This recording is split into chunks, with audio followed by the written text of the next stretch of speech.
Hello, my name is David Daniel Ball, and these are the headlines for Saturday, the 28th of February, 2009. Fitzgibbon blames incompetent defence force. Of course, the department is not at fault for Fitzgibbon facing Parliament unprepared for many months. Obama declares August 2010 for Iraq pullout.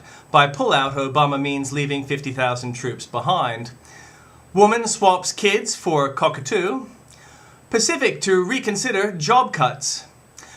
Budget airline to introduce toilet tax.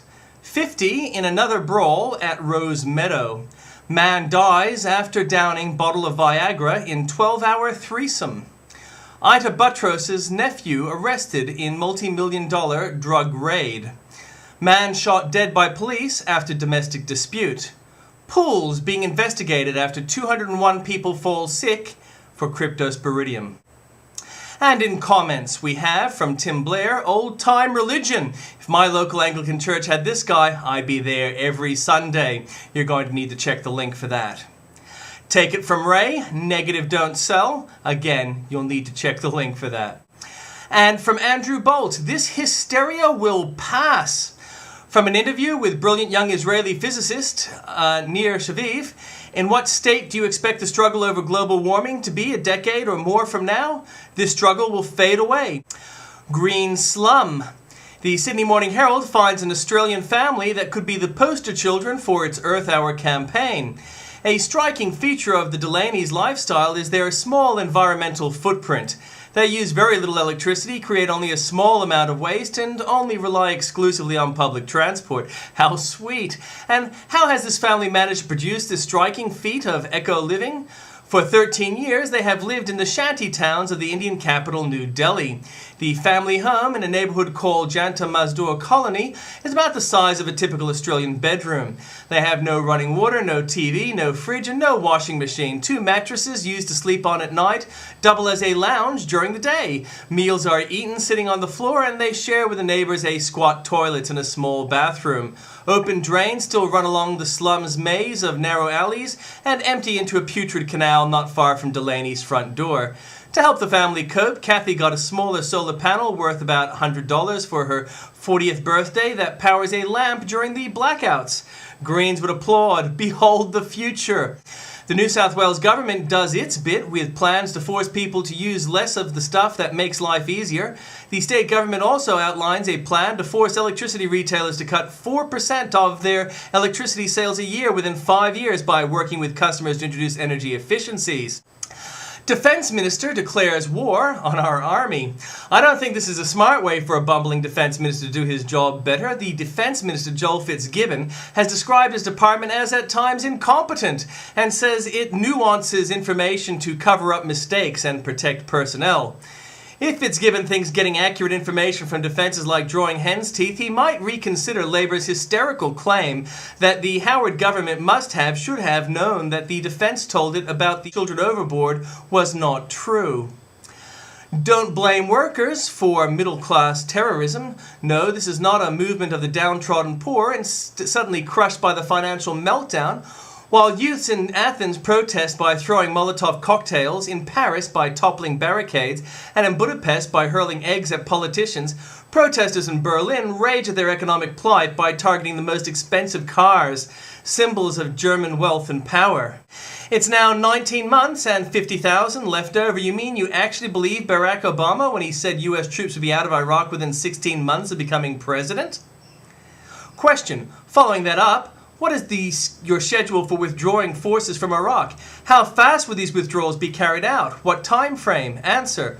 We believe that you can get 1 to 2 brigades out a month. At that pace, the forces would be out in approximately 16 months from that time we began. More fool you. Amid complaints from his own party that he's moving too slowly to end the war in Iraq, President Barack Obama will announce Friday that U.S. combat troops will be withdrawn by August the 31st, 2010. But that as many as 50,000 Marines and soldiers would remain until the end of 2011. It's not as though you weren't warned that Obama's promise came with so many strings it was meaningless, or that there's plenty of other things he says that are not matched by what he does, but I guess it's the way that he says them. Too bloated to fly, Burt Rutan once told a group of how to make a space vehicle so beautiful and cheap that private citizens could use it for joyrides. Get private enterprise, not NASA, to build it. Now, confirmation of the Rutan rule. While NASA lost a $285 million US satellite this week, a Canadian microsatellite that does the same job is chugging along happily in orbit at 1,000th of the cost. Groveling to Gillard. Deputy Prime Minister Julia Gillard is spending $14.7 billion on new school facilities. Sure, it's your money she's spending, but Gillard wants schools to grovel to her and her party if they want a cent of it. Here is what she formally demands as a minimum the schools do to say thank you to her. No estimate of the substantial cost these absurd thank yous, the most ridiculous of which have been highlighted at the actual link on Andrew Bolt's site, is given. To receive funding under BER, there is a requirement to recognise and acknowledge the Commonwealth's contribution. As a minimum, schools must adhere to the procedures and requirements set out in these guidelines. ABC finds neo-Luddite. It's a sign of how completely we've lost our senses under Kevin Blame neoliberalism Rudd that a guest on ABC TV's Q&A can seriously praise Luddites. Reason is in retreat. It may even be near defeat. Bill Strange hatred of the rich, the ludicrous hate campaign waged by the Rudd government and the unions against Pacific Brands, is a stunt to deflect public anger from Labour. They are whipping up resentment of CEO Sue Morfitt, claiming she callously doubled her salary to $1.86 million while virtually cackling over the sacking of honest workers. A corporate crime, sneered AC2U President Sharon Burrow, now being quietly advised on defamation law. In fact, Morfitt's increase came after she was promoted to boss, and her salary is now half that of her predecessor. Second, there is no proof that offering uncompetitive salaries to CEOs improves company performance.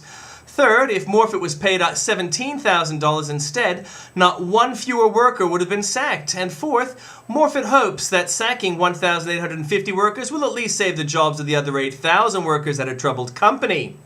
But there's a fifth reason to be sickened by the cynicism. Just look at the kind of politicians ranting loudest about greedy CEOs. Here, for instance, is Parliamentary Secretary Bill Shorten, the former union boss, claiming that banking executives steal their severance payouts and thundering, "So let's all understand, we all want to rein in excessive wages."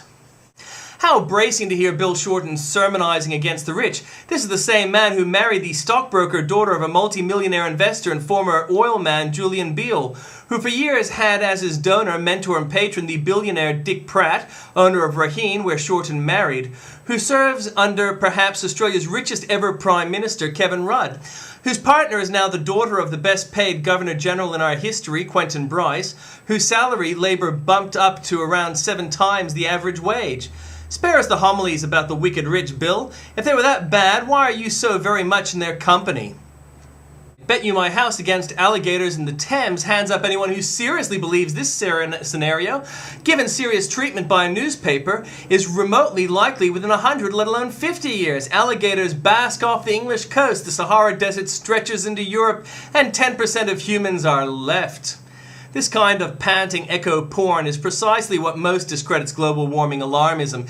And yes, you were right, James Lovelock is indeed involved. Too much even for Ridout & Co. When even Heather Ridout's bunch of now screaming for a delay in Kevin Rudd's huge new tax to stop global warming, it's clear it's in deep, deep trouble. Bottom reach, natural living advocates unveil their latest planet-saving invention, the reusable toilet wipe. Gassing on is healthy. Humans evolved when carbon dioxide levels were much higher than now, so what's the panic? Dr. William Happer, currently a professor of physics at Princeton University, was once fired by Al Gore at the Department of Energy in 1993 for disagreeing with the vice president on the effects of ozone to humans and plant life. Also disagrees with Gore's claim that man-made carbon dioxide, CO2, increases the temperature of the earth and is a threat to mankind.